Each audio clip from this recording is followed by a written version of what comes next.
नमस्कार दोस्तों, मैं हूं डॉक्टर दलबीर सिंह। आप देख रहे हैं यूट्यूब चैनल क्वेश्चन इंडिया। दोस्तों, आज हम बात करेंगे नेशनल एजुकेशन पॉलिसी 2020 के बारे में। आप ये जरूर सोच रहे होंगे कि 2022 में मैं एजुकेशन पॉलिसी 2020 के बारे में क्यों बात कर रहा हूं। आप इस बात को समझिए कि जो नेशनल एजुकेशन पॉलिसी हमारे सामने आ रही है ये तुरंत ही लागू होने वाली है। हालांकि इसमें टाइम जो दिया गया है वो दिया गया है 2030 तक, और अभी 2022 चल रहा है, तो देर सवेर सभी स्टेट्स में या फिर केंद्र शासित जितने प्रदेश हैं 2030 तक ये नेशनल एजुकेशन पॉलिसी लागू हो जाएगी। परंतु हरियाणा गवर्नमेंट थोड़ी सी एडवांस चल रही है, तो हरियाणा गवर्नमेंट ये कह रही है कि 2025 तक हम NEP 2020 को लागू कर देंगे। परंतु ये लागू तो होनी ही है। परंतु क्या आपने कभी ये सोचा है कि इस नेशनल एजुकेशन पॉलिसी के अंदर कुछ कमियां भी हैं, और ये कमियां भी आप कह सकते हैं, चैलेंजेस भी आप कह सकते हैं। देखिए, जब तक ये चैलेंजेस रहेंगे तब तक इनके ऊपर हम काबू नहीं पा पाते। यदि हम इन पे काबू या कंट्रोल कर लेते हैं तो फिर क्या होगा, ये चैलेंजेस हो जाएंगे, नहीं तो फिर ये कमियां रह जाएंगी। और इन कमियों पे ये जो चैलेंजेस है इन पे काबू पाना इतना आसान नहीं है, क्योंकि बड़े चैलेंजेस है। इनके बारे में हम डिस्कस करेंगे और मैं शुरू से आखिर तक क्या है कि आपको लगभग 7 चैलेंजेस ऐसे बताऊंगा जो हमारी एजुकेशन पॉलिसी में हैं, और ये बड़ी कमियां हो सकती हैं यदि इन पे कंट्रोल नहीं किया गया तो। आइए देखते हैं कि इस एजुकेशन पॉलिसी के अंदर कौन कौन से चैलेंजेस हैं या फिर कौन कौन सी ऐसी कमियां हैं जिनके ऊपर काबू पाना जरूरी है। इसको पूरा देखने के लिए आप बने रहिए हमारे साथ।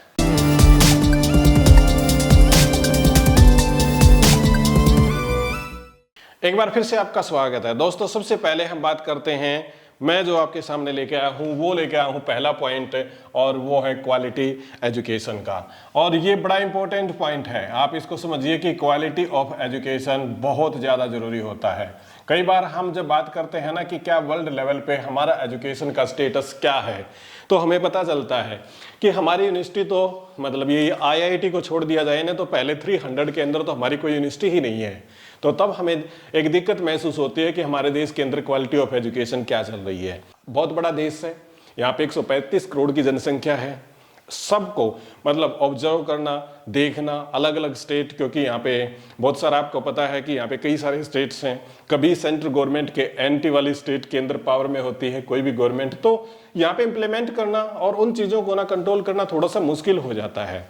क्वालिटी ऑफ एजुकेशन बहुत बड़ा चैलेंज है इस नई एजुकेशन पॉलिसी में, क्योंकि हम बात कर रहे हैं ज़्यादा से ज़्यादा इंस्टीट्यूट बढ़ाने के लिए, ज़्यादा से ज़्यादा स्कूल, कॉलेज, यूनिवर्सिटी बढ़ाने के लिए।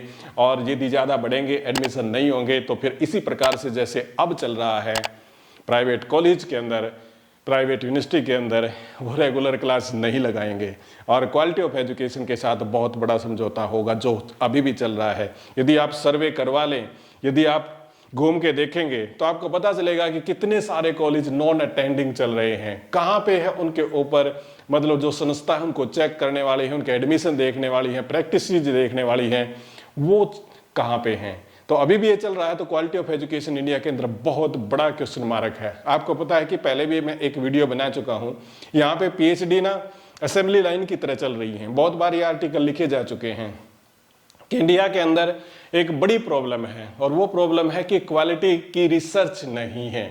हम क्या है कि टेरा कॉपी करते हैं, बल्कि कॉपी से काम नहीं चलता, टेरा कॉपी कर लेते हैं, और हम वर्ड्स ना मिले, लैंग्वेज बदलते हैं, कुछ भी करते हैं। क्या है कि ताकि हमारी पकड़ में ना आए, परंतु हम कॉपी ज़्यादा करते हैं, रियल वर्क कम कर रहे हैं, और हमारी PhD असेंबली लाइन में चल रही हैं, जो क्वालिटी ऑफ एजुकेशन बहुत बड़ा चैलेंज होगा। और यदि हम इसको कंट्रोल नहीं कर पाए ना, तो फिर ये कमी रह जाएगी नई एजुकेशन पॉलिसी की, और इतनी बड़ी पॉलिसी का कोई फायदा नहीं होगा कि 34 साल बाद हम नई एजुकेशन पॉलिसी इंप्लीमेंट कर रहे हैं और उसमें क्वालिटी के साथ समझौता किया जाए। दूसरे पॉइंट पे आते हैं दोस्तों, और वो है हमारे सामने यूनिवर्सिटी का। ये यूनिवर्सिटी का मैंने क्यों लिखा है, क्या आपको समझ में आता है? मैं इसको लिखना चाहता हूँ एक्चुअल में न्यू यूनिवर्सिटी, नए विश्वविद्यालय। अब ये नए विश्वविद्यालय की क्यों मैं लिख रहा हूं, आप ये समझिए कि GER की जब हम बात करते हैं, ग्रॉस इनरोलमेंट रेशो की, हम इस एजुकेशन पॉलिसी के अंदर ये दावा करते हैं, और ये इसका एक हमारा टारगेट भी है कि 2035 तक हमारा GER डबल हो जाएगा। और यदि डबल हो जाएगा तो निश्चित तौर से हमारे स्टूडेंट्स हैं वो डबल हो जाएंगे। हमारे पास टोटल अमूमन अब देखा जाए तो हमारे पास 1000 के आसपास यूनिवर्सिटी हैं पूरे देश के अंदर है। और यदि 1000 यूनिवर्सिटी हैं, अब हमें इसको 2035 तक डबल करना है, तो हमें चाहिए 2000 यूनिवर्सिटी। और 2000 यूनिवर्सिटी यदि चाहिए तो निश्चित तौर से आपको पता होगा कि कितनी यूनिवर्सिटी अभी 2022 चल रहा है, 15 साल का एवरेज भी हम मान लें तो हमारे बाटे कितनी आएंगी। और हमें जो एक वीक के अंदर, मतलब ये समझें कि हर वीक के अंदर एक यूनिवर्सिटी तो जरूर हमें ओपन करनी होगी। ये 15 साल का औसत माने, और यदि इसमें से 2 साल निकाल दें या फिर जब एजुकेशन पॉलिसी लागू होगी तो हम ये समझें कि 2 यूनिवर्सिटी हमें हर वीक में खोलनी होगी। हर वीक में आप इसको समझिए कि प्रत्येक वीक में हमें 2 यूनिवर्सिटी खोलनी होगी। क्या ये संभव है कि हम प्रत्येक वीक 2 यूनिवर्सिटी ओपन कर पाएंगे? तो ये बड़ा चैलेंज है और ये कमी हो जाएगी। जैसे मैं आपको बता रहा था, हमारी नई एजुकेशन पॉलिसी के सामने बड़ा चैलेंज है कि हमें हर वीक में 2 यूनिवर्सिटी ओपन करनी पड़ेगी यदि हमें GER, जिसको ग्रॉस एनरोलमेंट रेशो कहते हैं, वो डबल यदि करना है। और क्योंकि नई एजुकेशन पॉलिसी में ये टारगेट रखा गया कि हमें डबल करना है 2035 तक, तो निश्चित तौर से हमें यूनिवर्सिटी खोलनी होगी, जो पॉसिबल दिखाई नहीं देता है। अब नेक्स्ट पॉइंट पे चलते हैं दोस्तों, और वो है हमारे सामने ट्रेंड टीचर का। ट्रेंड टीचर, देखिए ये क्वालिटी ऑफ एजुकेशन में जहां मैं बात आपके सामने कर रहा था और ट्रेंड टीचर में, दोनों का बड़ा आपस में कोरिलेशन है, बड़ा संबंध है। जब तक क्वालिटी एजुकेशन नहीं मिलेगी तो हमें ट्रेन टीचर मिलेगा नहीं। मैं उस एग्जाम्पल को दोबारा रिपीट करता हूं कि हमारे देश के अंदर BEd और DELED किस प्रकार से नॉन अटेंडिंग हो रहे हैं, तो क्वालिटी ऑफ टीचर आपको कहां से मिलेगा? ट्रेन टीचर आपको मिलेगा नहीं। और भारत जैसे देश के अंदर इतनी ज्यादा, या 135 करोड़ जनसंख्या जब है, इतनी ज्यादा रिक्वायरमेंट है टीचर्स की, परंतु क्वालिटी का टीचर एक नहीं मिलता। ये बात भी सच्चाई है। और कई बार ना मैं कई स्कूलों के अंदर जैसे आपस में इंटरव्यू के लिए जब प्राइवेट स्कूल मुझे कॉल कर लेते हैं, तो मैंने देखा कि यदि हमारे एरिया के अंदर, मैं नॉर्थ इंडिया हरियाणा में रहता हूं, तो यहाँ पे सोशल साइंस का टीचर इंग्लिश मीडियम का आपको लैल्टन लेके ढूंढने से भी नहीं मिलता है।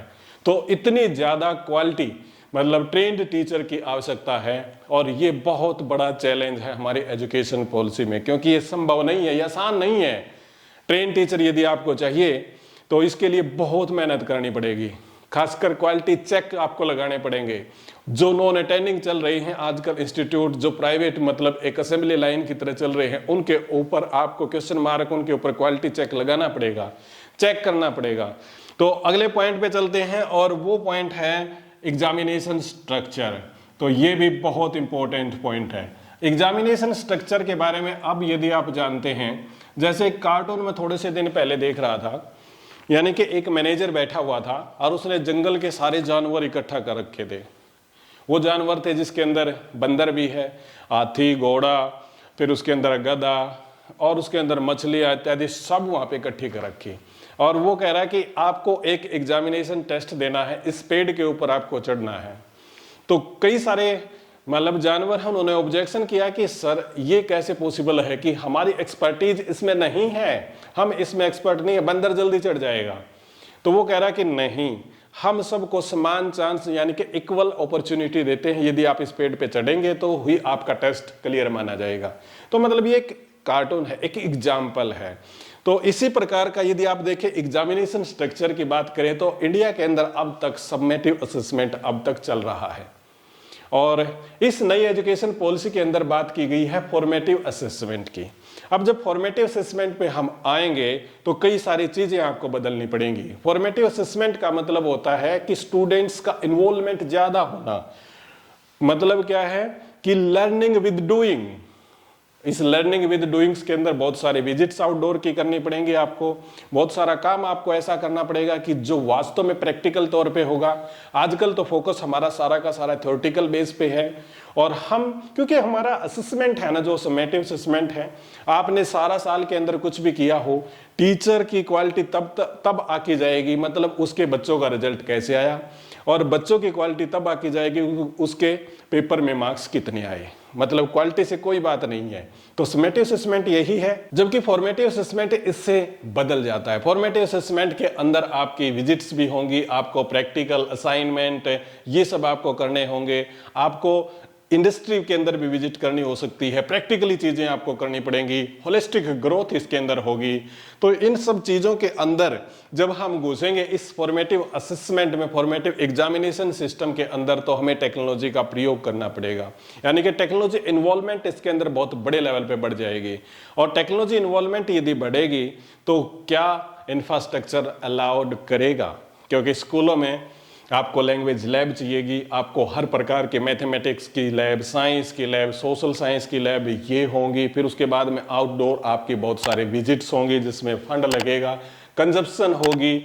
और ये सारे पॉसिबल नहीं दिखाई देते हैं क्योंकि इसके लिए बहुत बड़ा फंड की आवश्यकता होगी और पूरी की पूरी कल्चर एनवायरनमेंट चेंज करना पड़ेगा। क्योंकि अभी तक जो टीचर्स का माइंडसेट है उसको बदलना भी आसान नहीं है, उनको अपग्रेड करना होगा, उनको लर्निंग करनी होगी। और लर्निंग करने के लिए उनको ऑनलाइन नहीं, ऑफलाइन ट्रेनिंग देनी होगी। ऑनलाइन ट्रेनिंग का तो हमने हाल देखा है, अभी जब कोविड के दौरान टीचर ट्रेनिंग चल रही थी उससे ज़्यादा बुरा हाल कोई भी नहीं है। यानी कि ऑनलाइन ट्रेनिंग मेरे हिसाब से बिल्कुल बकवास चल रही थी, उसके अंदर कोई भी क्वालिटी नहीं थी। अगले पॉइंट पे चलते हैं, वो है 5वां पॉइंट और वो है सेंट्रलाइजेशन का।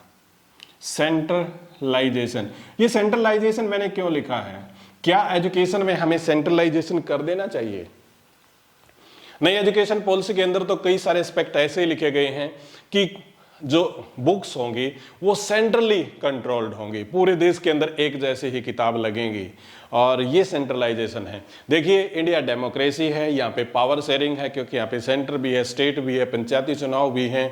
और हमेशा याद रखें कि सेंट्रलाइज पावर ठीक नहीं होती है, डिसेंट्रलाइजेशन पावर हमेशा ही ठीक रहती है। क्योंकि एक इंसान, एक इंस्टीट्यूट सारी की सारी पावर्स को कंट्रोल करके बैठ जाए तो वो उस पर क्वालिटी चेक नहीं कर सकता, यानी कि बहुत बड़ी समस्या आ जाएगी। तो डिसेंट्रलाइजेशन ऑफ द पावर होती है। और जब बुक्स की बात करते हैं कि बुक्स की फॉर्मेशन की, क्योंकि आपको पता है कि यूजीसी वगैरह ये सब सारे के सारे AICTE को सबको मर्ज करके एक हायर एजुकेशन कमीशन बनाने की मतलब बात चल रही है। अभी तक बना नहीं है, अभी तक यूजीसी कंट्रोल्ड है, परंतु यदि ये सारे के सारे हायर एजुकेशन कमीशन के अंदर चले जाएंगे, एक सेंट्रलाइज पावर होगी, एक इंस्टीट्यूट होगी, तो वो मतलब कैसे कंट्रोल कर पाएगी? थोड़ा सा इसके अंदर दिक्कत है और ये बहुत बड़ा चैलेंज है क्योंकि decentralisation is the best method, best practice भी है। अगले पॉइंट पे चलते हैं और वो है हमारा स्कूल का, स्कूल इंफ्रास्ट्रक्चर या स्कूल, न्यू स्कूल भी आप कह सकते हैं। स्कूल इंफ्रास्ट्रक्चर भी इसमें आता है और न्यू स्कूल भी इसके अंदर आता है। आपको पता है कि हमारे जो न्यू एजुकेशन पॉलिसी है उसके अंदर मेंशन किया गया है कि हमें 2035 तक 2 करोड़ स्टूडेंट्स को इनरोल करना है। 2 करोड़।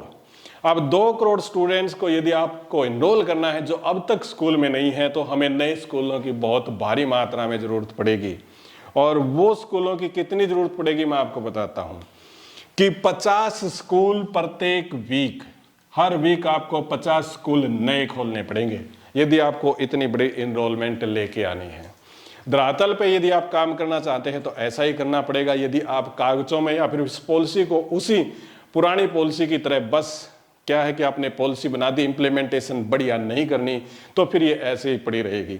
50 स्कूल प्रत्येक वीक खोलना बहुत बड़ा चैलेंज है, मुझे नहीं लगता कि ये हो पाएगा। मुझे तो इस यूनिवर्सिटी के अंदर भी चेक मार्क लगता है कि यूनिवर्सिटी भी नहीं खुल पाएंगी, तो स्कूल तो 50 प्रत्येक वीक संभव ही नहीं दिखाई देते हैं। यदि आप बात करें कि एक स्कूल के अंदर कितना खर्च आता है, अप्रोक्सीमेटली 5 करोड़ रुपए मान के चलें कि एक स्कूल बनाने में आएगा। इसके अंदर जो लैंड रेट है, जमीन है, वो फ्री की मान के चलें कि स्टेट गवर्नमेंट आपको दे देगी या पंचायत आपको दे देगी, जबकि संभव नहीं दिखता ये। फिर भी आप यदि मान लें कि हमें जमीन मिल जाती है तो 5 करोड़ रुपए आपको स्कूल बनाने में, उसका इंफ्रास्ट्रक्चर क्रिएट करने में लगेंगे। और 50 स्कूल बनाने में एक वीक में 250 करोड़ रुपए हो गए, तो आप समझ सकते हैं कि कितना बड़ा इंफ्रास्ट्रक्चर हमें क्रिएट करना है। और ये यदि हमें 15 साल तक ऐसे ही करना है, हर साल की यदि हम बात कर लें कि हमें प्रत्येक साल कितने चाहिए, तो हमें 2 लाख करोड़ प्रत्येक साल चाहिए एजुकेशन के लिए। तो ये संभव नहीं लगता कि इतना सारा पैसा लग जाएगा और इतने सारे स्कूल हमें बन जाएंगे, क्योंकि स्कूल बन गए तो उसके अंदर टीचर्स भी चाहिए, उनकी सैलरी भी चाहिए, बच्चों को भी बुक्स चाहिए। और जिस प्रकार की आजकल 14 ईयर तक फ्री एजुकेशन है, बुक्स, थैला वगैरह सब कुछ फ्री है, तो इसके लिए इतना ज़्यादा फंड चाहिए जो पॉसिबल नहीं दिखाई देता है। अगले पॉइंट पे चलते हैं दोस्तों, और ये बड़ा कोरिलेट करता है इन सभी से, और वो है कि फंड। ये सारी बातें हम कर लेते हैं कि एजुकेशन पॉलिसी ये होगी, वो होगा, फलां होगा, ढिमका होगा, परंतु इतना सारा फंड कहाँ से आएगा?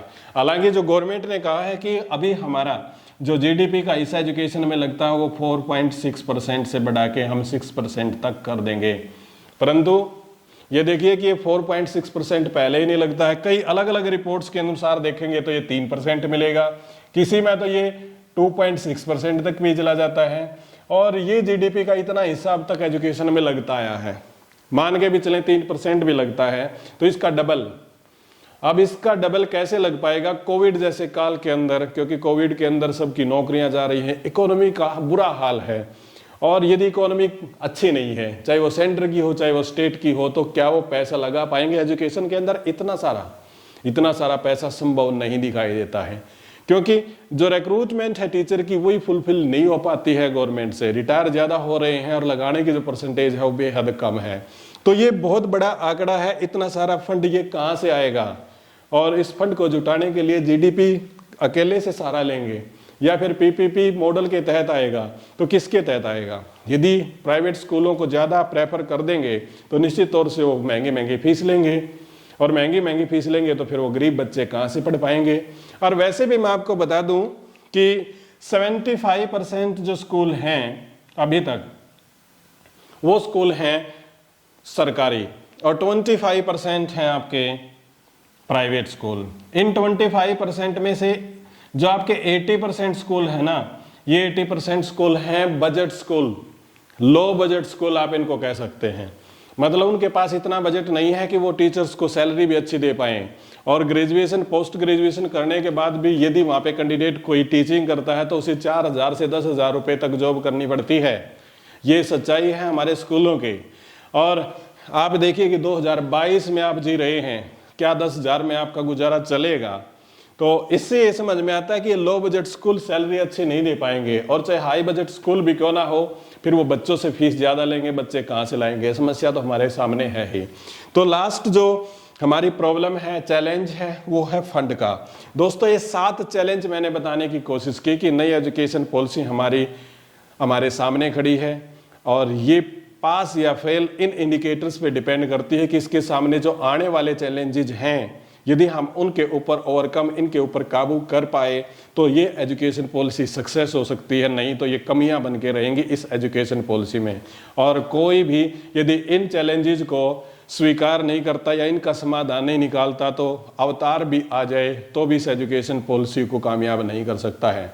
दोस्तों आपका क्या मानना है इस एजुकेशन पॉलिसी के अंदर, कि क्या मैंने ठीक बताए हैं या इसके अलावा भी चैलेंजेस? आप कमेंट सेक्शन के अंदर जरूर बताइएगा। उम्मीद करता हूँ ये कंटेंट आपको पसंद आया होगा। हमारे वीडियो को शेयर कीजिएगा, लाइक कीजिएगा, इसी के साथ में हमारे चैनल को सब्सक्राइब भी जरूर कीजिएगा। बहुत बहुत आपका धन्यवाद।